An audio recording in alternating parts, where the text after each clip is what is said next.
Hi అండి అందరికీ. ఇదిగోండి ఎండుమిరపకాయలు, శనగిత్తనాలు పచ్చడి చేయబోతున్నాను. చూడండి, నా స్టైల్లో చేస్తాను. ఇవి ముందుగా తొడియాలు తీసుకొని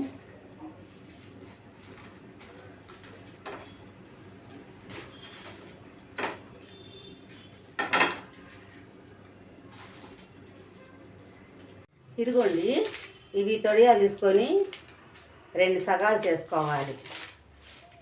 ఓకేనా? బాండి పెట్టుకొని ఒట్టిదే కళాయి,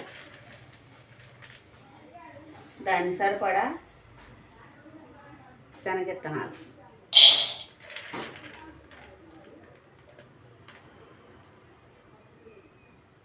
చాలు.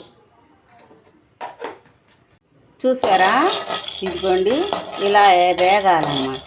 ఇంకొంచెం పచ్చి ఉంది, అది కూడా వేగితే చట్నీ బాగుంటుంది. పచ్చి పచ్చిగా లైట్గా వేయించుకునే దేనికంటే మనకి ఇడ్లీలోకి, దోశల్లోకి బాగుంటుంది. ఇది మాత్రం ఇంకొంచెం బాగా వేగాలి.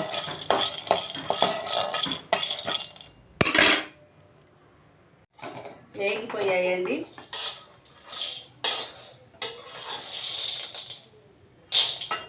ఇవి పక్కగా తీసి పెట్టుకోవాలి.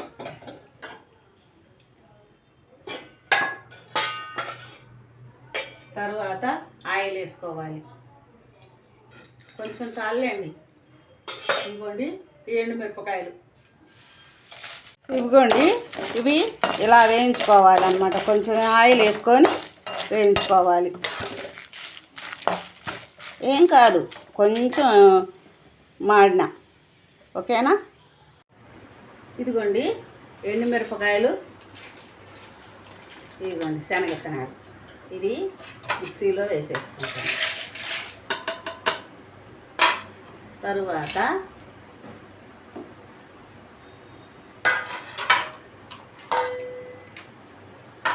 ఇదిగోండి చింతపండు చక్కగా కడిగేసుకొని నానబెట్టుకోవాలి.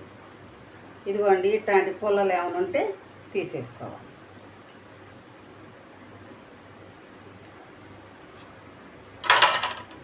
దీనికి సరిపడా ఇదిగోండి చింతపండు, నిమ్మకాయ సైజు అంత వేసుకోవచ్చు. అంతకి ఎక్కువైద్ది అనుకుంటే కొంచెం తగ్గించుకొని తర్వాత అయినా మిక్సీ పట్టుకోవచ్చు. ఇదిగోండి నానబెట్టిన వాటర్, చింతపులుసు అన్నమాట. మనం నీళ్లు పోయకుండా ఈ నీళ్ళు పోసేసుకోవచ్చు.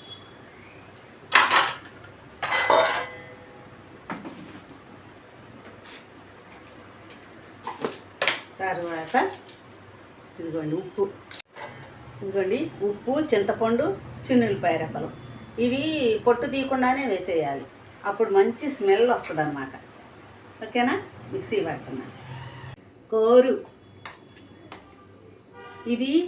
ఈ చట్నీ ఇదిగోండి కచ్చా పచ్చాగానే చేశాను. ఎందుకంటే రోట్లో వేసుకొని నూరుకున్నట్లు అనమాట, మెత్తగా కాకుండా కొంచెం బరకగా చేసుకున్నాను. ఎందుకంటే రోలు ఉంది కానీ ఇంటి పని చేయటాన సిమెంట్ పడి చండాలంగా ఉంది. ఎంత రుద్ది కడిగినా కానీ కొంచెం ఏదో డస్ట్ ఉంటానే ఉంటుంది. అందుకని మిక్సీలో వేసుకున్నాను.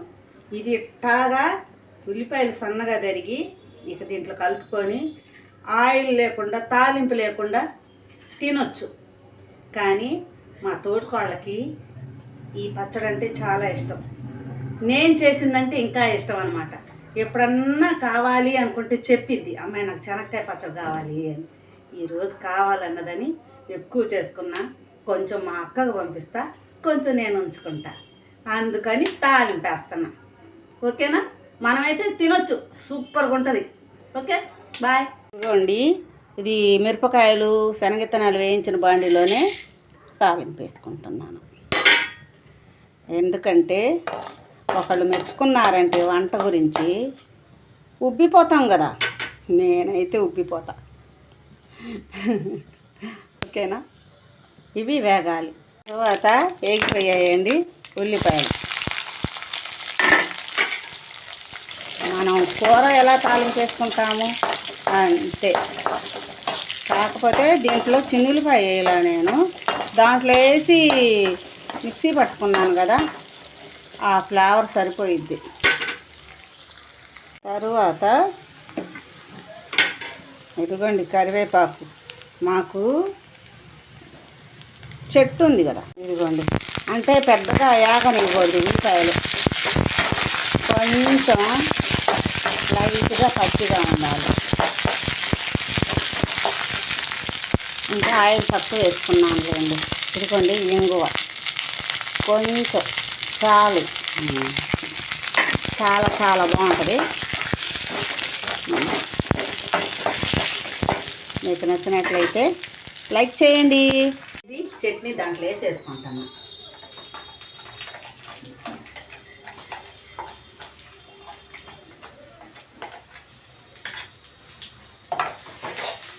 అప్పటికే కొంచెం పచ్చిగా ఉన్నప్పుడే వేసాను కదా కరివేపాకు, ఉల్లిపాయలు. చూడండి, ఇదండి చట్నీ. అసలు కమ్మని వాసన వస్తుంది.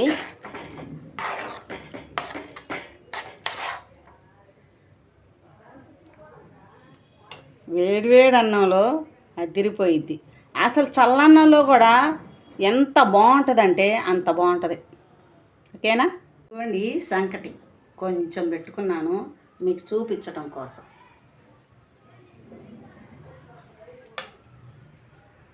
సంకట్లో తింటున్నాను. నేనైతే అన్నం వండల, సంకట్లోనే.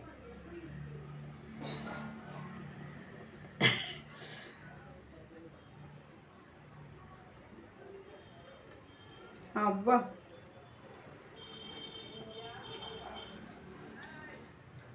సూపర్గా ఉంది. తాలింపు వేసుకోకపోయినా పర్వాలా, నేనైనా కానీ కొంచెం వేసా. అసలు అన్నీ పడ్డాయి కదా, అదిరిపోయింది. ఓకేనా? మీకు నచ్చినట్లయితే లైక్ చేయండి, షేర్ చేయండి, సబ్స్క్రైబ్ చేయటం మాత్రం మర్చిపోకండి. పంటి కింద శనగపప్పు పడింది. అబ్బా, కొంచెం ఎన్నం చల్లబడింది. ఇది సంకటి అదిరిపోయింది. ఇది ఏంటంటే మిరపకాయలు కొంచెం ఎక్కువ వేస్తాను, ఎందుకంటే ఇది అన్నంలోకి బాగుంటుంది. మళ్ళీ దోశల్లోకి, మళ్ళీ ఇడ్లీలోకి కొంచెం వాటర్ కలుపుకొని లూజ్గా చేసుకొని తినాలి. ఇది మాత్రం అన్నంలోకి అదిరిపోయింది, చెప్పలేం. ఒకసారి నా స్టైల్లో చేసుకోండి. మీకు వచ్చిందేమో తెలియదు కానీ నాకు వచ్చినట్టు చేశాను. ఓకేనా?